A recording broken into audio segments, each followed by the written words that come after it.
wakati wote. Bwana Yesu asifiwe. Nyamasovu, hamjambo? Bwana ni mwema. Eti wale bado wananishangaa. Nimeshatambulishwa. Naitwa Ndayahaze. Mwidiwe mwese. Mulidiwe. Imani bafure cyane. Makambi 2026 mtaa wa Nyamasovu. Nitakwenda nikimsubirie. Sijasikia. Mimi nimeambiwa Nyamasovu sio mchezo, hata sauti zao tu. Hebu turudie. 2026 makambi mtaa wa Nyamasovu. Nitakwenda nikimsubiri Yesu. Huyo mzana nicheka tu hata aongei. Wapendwa, ninayo furaha kubwa sana kwa mara ya kwanza kabisa kufika maeneo haya Nyamasovu. Nilikuwa nikiasikia, nimekuwa mwinjilisti wa vitabu miaka ya kutosha, tukiwa pale conference. Wakati ule tuna ile nyumba yetu Firidi, ile nyumba ya zamani ya Firidi ile, na ushirika wangu ulikuwa kanisa la Mwanga.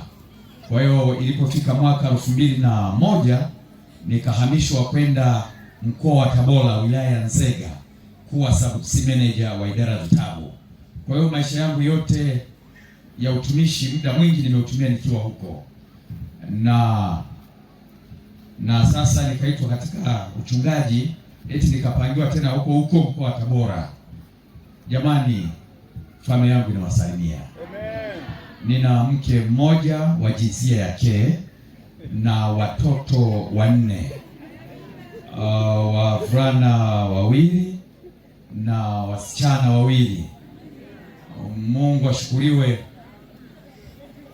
bado ni wazima, wanaendelea vizuri. Nikamwambia naenda Nyamasovu, wakasema uwasalimie sana huko. Lakini pale mtaani napochunga wanakusalimuni sana. Ni mtaa mmoja huko wilaya ya Uyui, huko ndani kidogo, unaitwa Mwisole. Na ninachojivunia na kufurahi, nina watu wa manyofu wengi sana niko nao pale. Ninao upande wa kina Kabwiza, kama unafahamu. Wakina Kabwiza wale ni washiriki wangu. Wapo wengine wakina Sofeni Bulimwengu, kama mnawasikia na kuwafahamu. Wote ni washiriki wangu wale. Kwa hiyo nimefurahi sana kuja hapa, na wao wameniagiza salamu nizifikishe. Nimefunga kambi jana mtaani kwangu, na jioni nikaanza safari kuja huku. Sasa tutakuwa na mengi ya kuzungumza na ninyi, mniombee na mimi nitaendelea kukuombeeni. Jioni ya leo nataka tuangalie mfungu moja tu itatosha. Waimbaji mmewasilisha wimbo mzuri. Mimi nilichochukua ambacho watanisumbua katika maisha yangu ni kile kwamba matatizo, shida zitafanya nini? Zitakoma.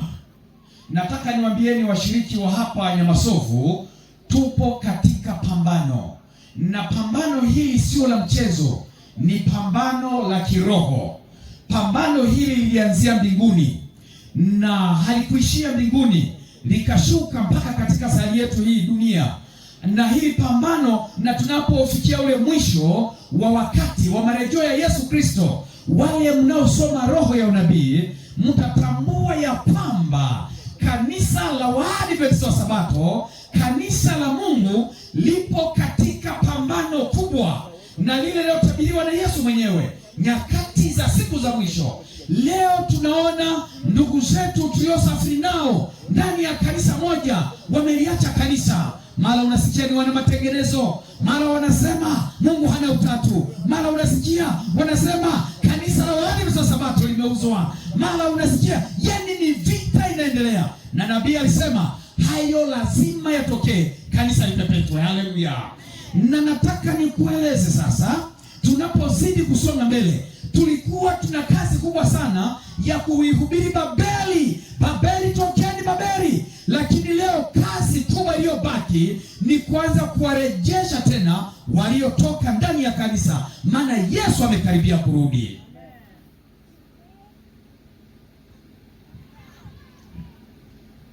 Nabii nabii anasema maneno haya, ninukuu maneno machache.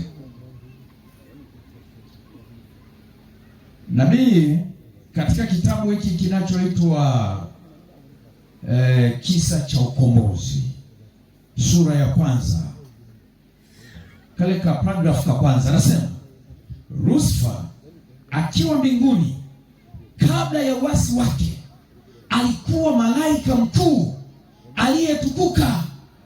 Sasa sikilizeni shida nilionayo. Nikiwa na ubiri sitaki nisikilize minong'ono ya watu. Ndio shida nilionayo. Yaani hiyo ndio shida kubwa nilionayo. Tutavumiliana eti? Tutavumiliana? Ndio. Yaani ulizeni hata huko nilikotoka, huko. Yaani nikiwa na ubiri au nafundisha, halafu naona jamaa mmoja na anaanza kumsemesha mshiriki. Yaani naona kama shetani ananichukulia mshiriki wangu. Na mimi sipendi mshiriki wangu aondoke hapa. Sasa naomba mnielewe hayo. Sawa jamani? Iko hivyo. Yaani mnielewe kabisa, mchungaji huyu akiwa anafundisha wao hawapendi kusikia minong'ono. Shetani ndivyo alivyo. Narudia tena.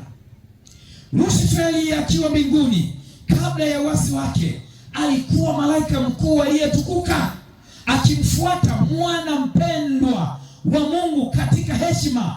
Sehemu nyingine amesema kwamba Lucifer alikuwa kana kwamba kama Yesu wa pili kwa uwezo aliokuwa nao, na anasema uso wake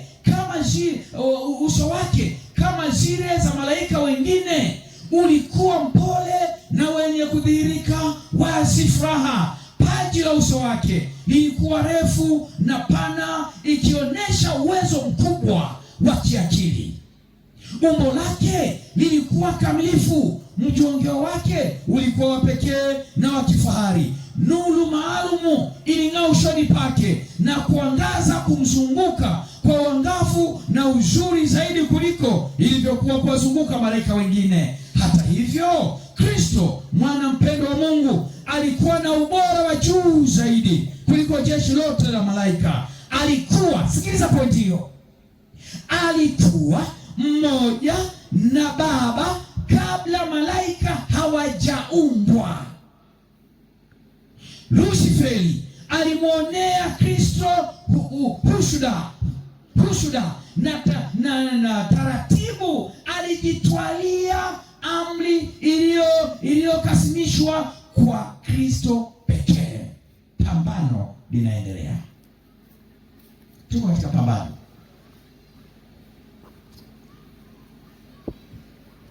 Somo la jioni ya leo, nani ataubeba mzigo wangu?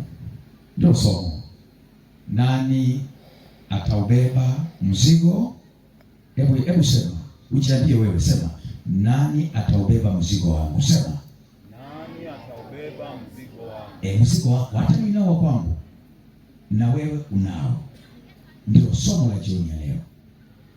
Baba, katika jina la Yesu, tunapoanza kufungua kambi hili la Nyamasovu, tunaomba tuifungue tukiwa na wewe.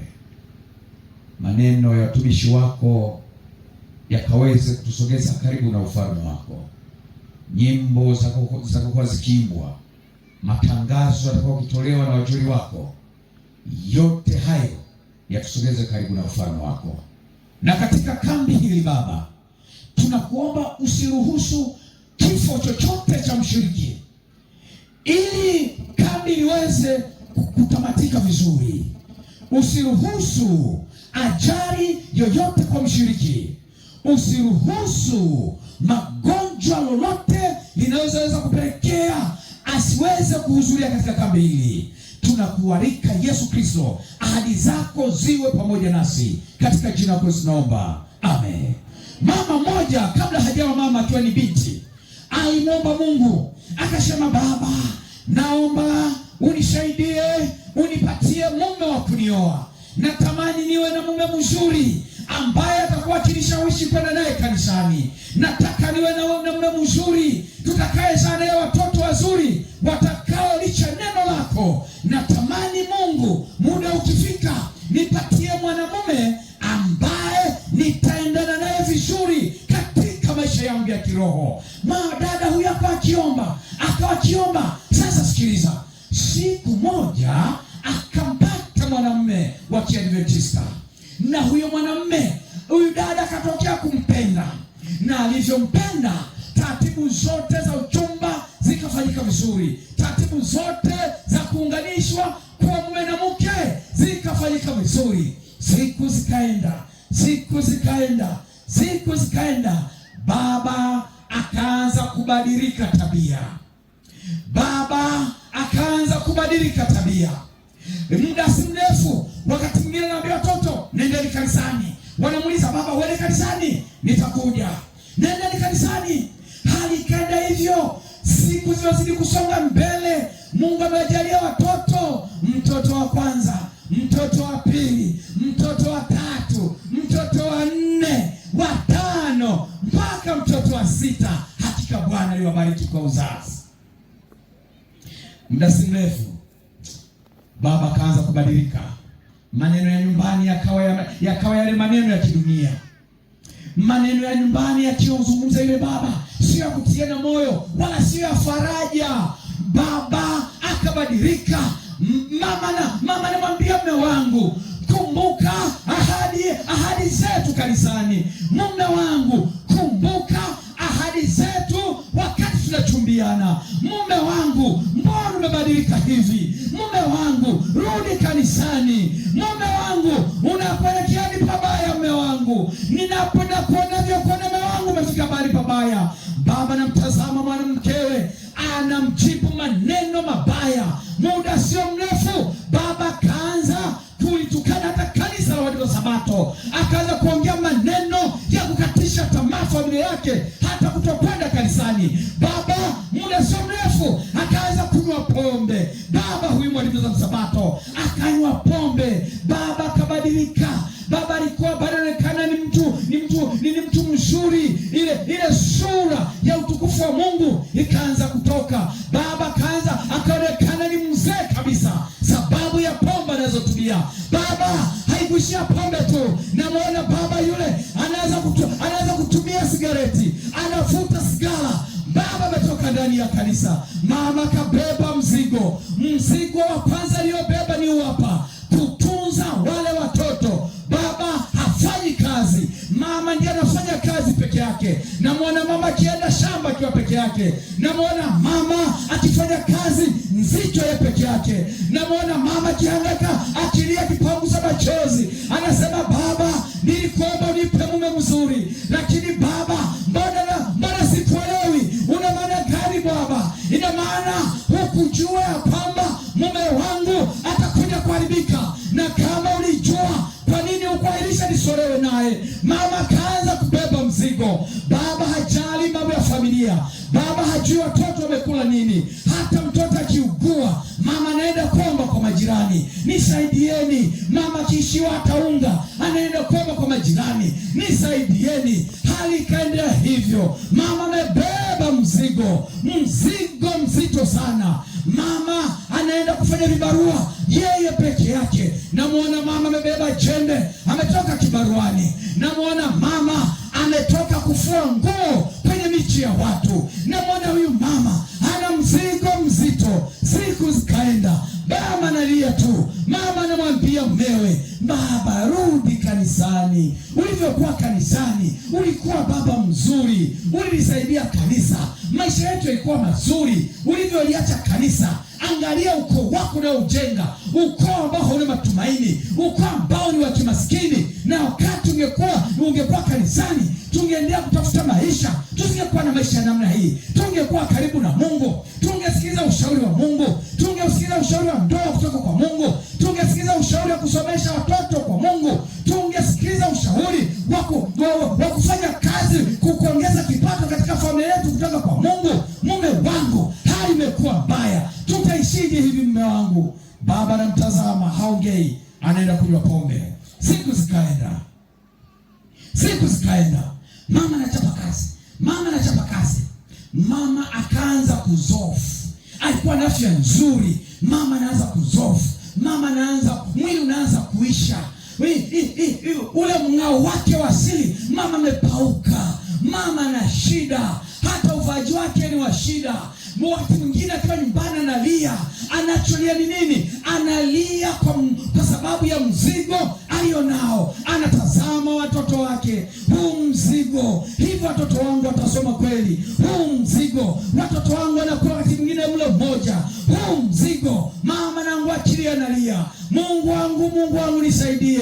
Huo ni mzigo. Mama anazidi kuzofu. Siku moja mama akaenda hospitali kupima afya yake. Alipoenda kupima, mama kaambiwa, akaanza kaulizwa daktari, mama, umeolewa? Ndiyo, nina mume. Uko naye? Ndiyo, ninaye. Una watoto? Ndiyo, ninao. Una ndugu zako? Maswali ya mama alikaza kumshitua. Ninao ndugu zangu. Unao? Ulishawahi kupima afya yako kama leo ulivyokuja kupima? Hamna bado. Sawa. Uko tayari kupata majibu kutoka kwa mimi daktari? Ndiyo, niko tayari. Sasa mama, sikiliza. Unaumwa.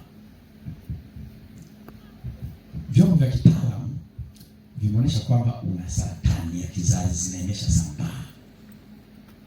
Yaani saratani imesha kuathiri. Na kwa nini ukuwahi mapema mama? Hii halikuwa uisikia na sasa nilikuwa naisikia, sasa tunajua baba. Akaanza kueleza mama, saratani imeshamla. Kwa hiyo itakuwaje? Tumie dawa fulani, tarehe fulani urudi tuangalie kama inaweza kachomeka, sijui kuchoma. Tarehe kafika, ametumia hizo dawa. Anarudi, anachunguzwa, saratani imesambaa. Sasa mama anauliza, sasa inakuwaje? Daktari anamwambia, wewe sasa kaeleze familia yako kiukweli kwamba kama ulivyoambiwa saratani imeshasambaa. Mama anauliza, kwa hiyo baba, dokta, mimi ni wakufa au ni wakupona? Sema tu mwazi, mimi ni mtu mzima dokta. Akasema kulingana na vipimo vya kitaalamu vya ulimwengu wa sasa na tuliyosomea, inavyoonyesha kwa kweli hatuna dawa ambayo tunasema kwamba utapona sana, ni ya kufukiza. Maana wewe ndio kufanya. Mama anarudi nyumbani. Elewa, ndiye amebeba mzigo. Anarudi nyumbani. Mama na inama. Anatazama vitoto vyake. Baadhi viko shule, vingine vidogo. Mama anafuta machozi. Watoto wameza, mama, mbona unalia? Hapana, kuna kitu tu nilikuwa nakiwaza hapa. Acha kulia mama, acha kulia. Mama nawaza, huu mzigo nilionao baada ya kuondoka kwangu, ni nani atakayebeba mzigo wangu huu? Nitakapoenda kaburini, siku nitakapozungukwa na washiriki, siku ambapo mchungaji atakuwa akiendesha huduma mazishi, siku ya maziko yangu, watoto wangu, huu mzigo huu ni nani atakaobeba? Mama nahangaika. Na jioni ya leo ni kwamba nani atakayebeba mzigo wako na mzigo wangu mimi Ndahaze? Ni nani atakayebeba mzigo wako? Wewe baba, wewe mama, nataka nikwambie, ni nani atakayebeba mzigo wako? Itafika hatua hata wajomba zako watakukimbia. Itafika hatua hata ndugu zako watakukimbia. Nataka nikueleze, itafika hatua hata marafiki zako watakukimbia. Ni nani atakayebeba mzigo wako? Mama anawaza, niwaambie watoto wangu nifanyeje? Mama kasema, hapana, mimi sitawaeleza watoto wangu ili tatizo nilonalo. Sitawaeleza kabisa. Mama nawaza, nimweleze mume wangu. Mama napata jibu kichwani, sitamweleza mume wangu. Mama nawaza, mzigo huu ni nani atakaobeba? Siku zinazokwenda, hali kazi kuwa mbaya. Mama akaamua, mume wangu, nina maongezi na wewe. Unasemaje? Baba kabla kikoti kichafu, anaenda kunywa pombe. Hela za pombe anazitoa wapi? Hatunzi familia. Baba sikiliza. Baba fulani anamuita, nisikilize, nataka nikwambie jambo. Unasemaje? Akamwambia, sikiliza, mimi Nasemaje? Nasema hivi, ipo siku nitakufa. Utakufa? Unanionaje wa afya yangu? Akamwambia hivyo, afya yangu unaionaje? Ipo siku nitakufa. Akamwangalia, kaenda kunywa pombe. Mzee akarudi, ameleo chakali, msabako huyo. Kesho yake mama akamshika, akamwambia, nisikilize baba fulani, nilokuambia jana ndio hilo. Sasa sikiliza, nimeenda mimi, ninaumwa, nimeenda kupima, nimeambiwa nina kansa na mimi nitakufa. Haufi. Kaenda kunywa pombe. Karudi. Mama akaita watoto, wanangu, njoni wanangu. Na mtoto wake akasogea.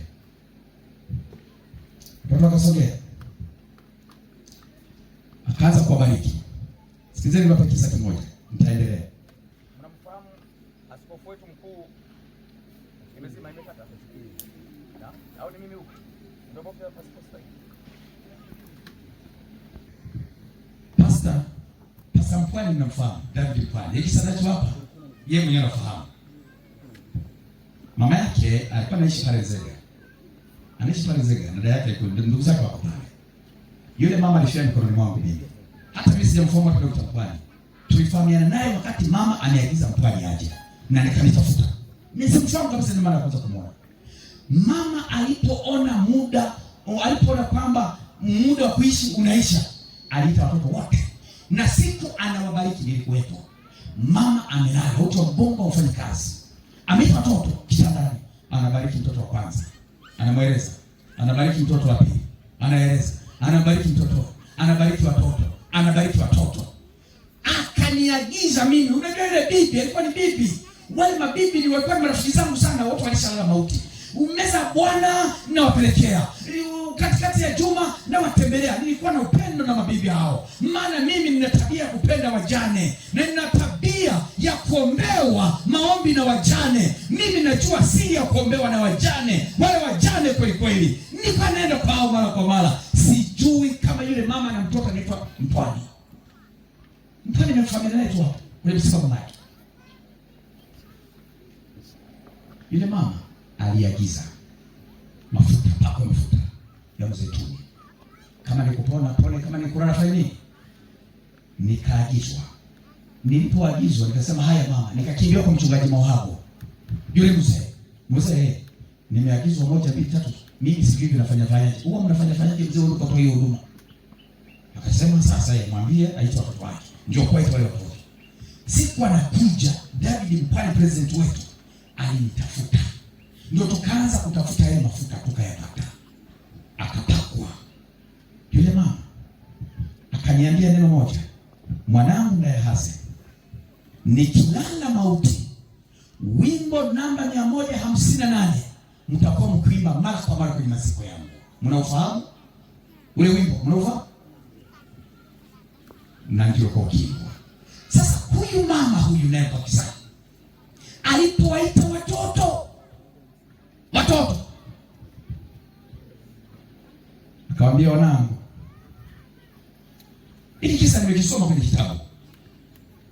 Wanangu, mimi naondoka.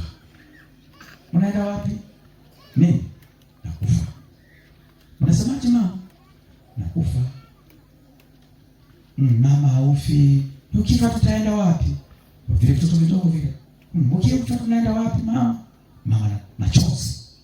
Mama tupunguza machozi. Bado swali, ukiondoka tunaenda wapi?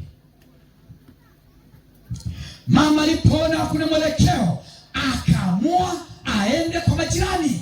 Anatoka mji mmoja, anaingia kwa mji mwingine kwa majirani. Hodi hapa, karibu. Sasa jamani, sikizeni jirani zangu, baba wa mji huu, mama wa mji huu, sikizeni ndugu zangu, tumeishi na ninyi mnanifahamu, sasa sikizeni, ni 1 2 3, mimi naondoka. Nimekuja kuomba msaada, mubebe mzigo huu, mtunze watoto wangu.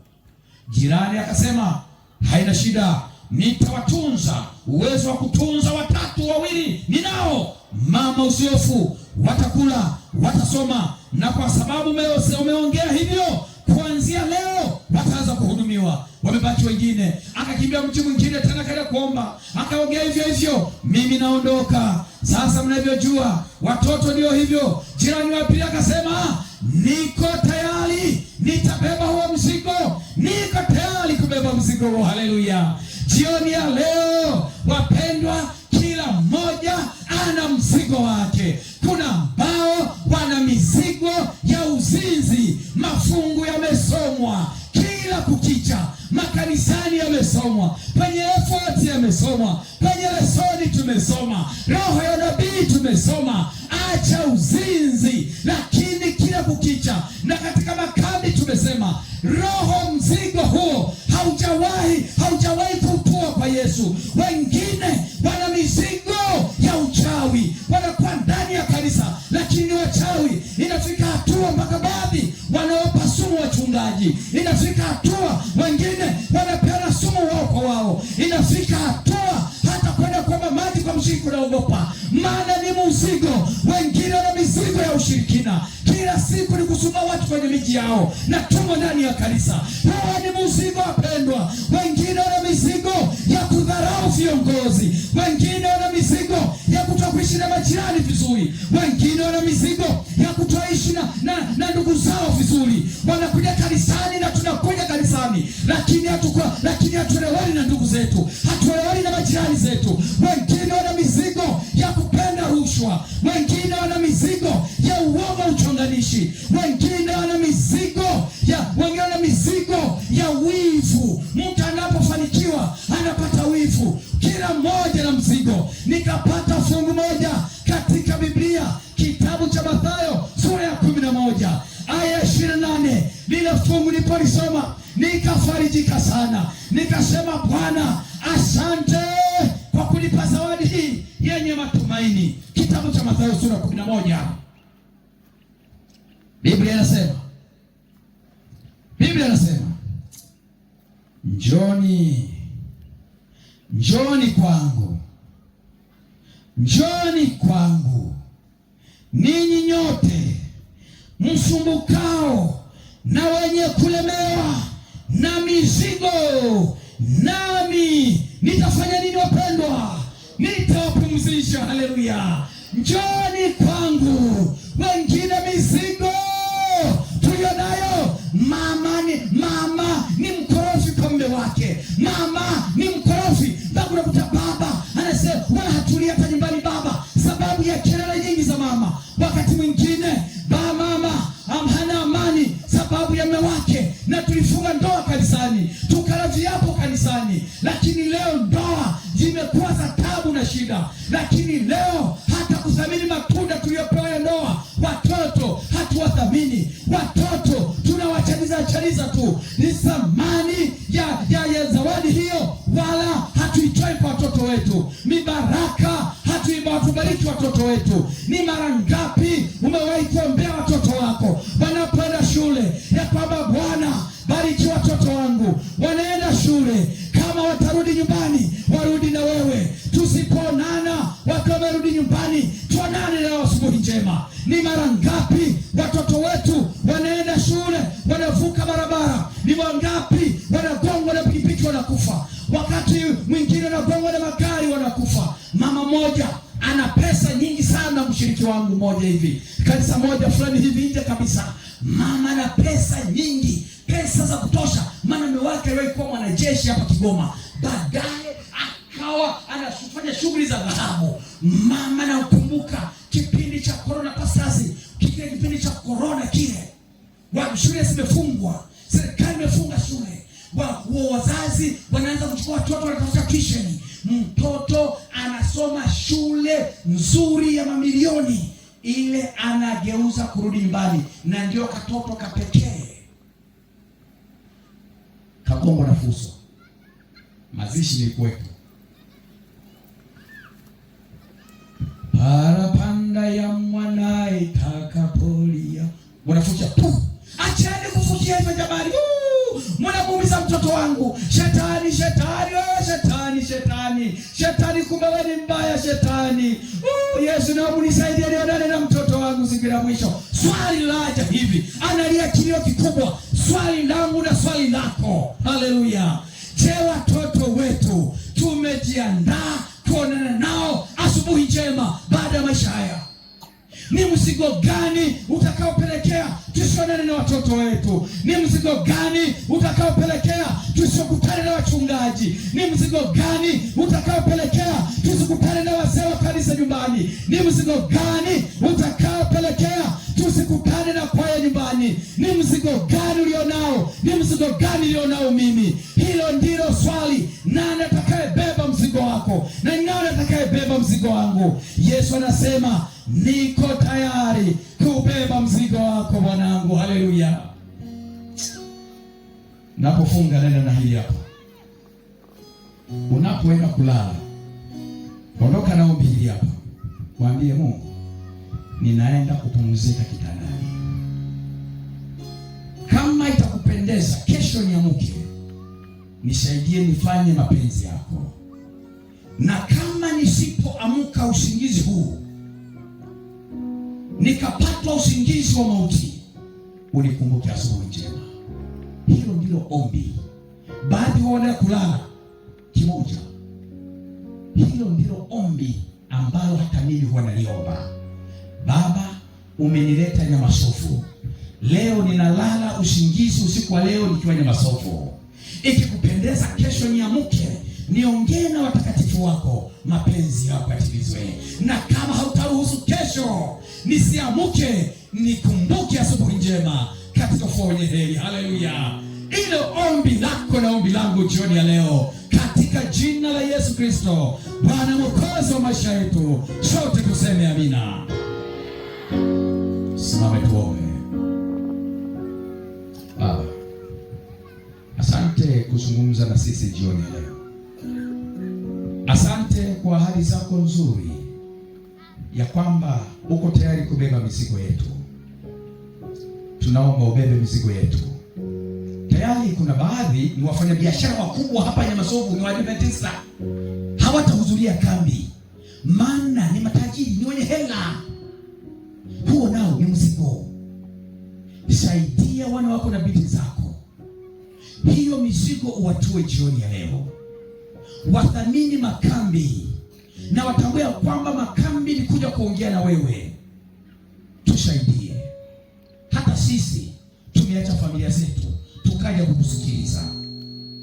Siku ya mwisho utakapokuja Bwana, wanakambi wote hapa Nyamasofu na wachungaji wote tutakao hudumu hapa, ombi letu pekee ni kwamba asubuhi njema panda itakapolia, na kama utakuta tuko haya tumelala mavumbi, tuwe miongoni mwa wale watakaonyakuliwa, tukulaki hewani mawinguni kwenda nyumbani. Kwa jina la Baba na la Mwana na Roho Mtakatifu. Amen. Barikiwa.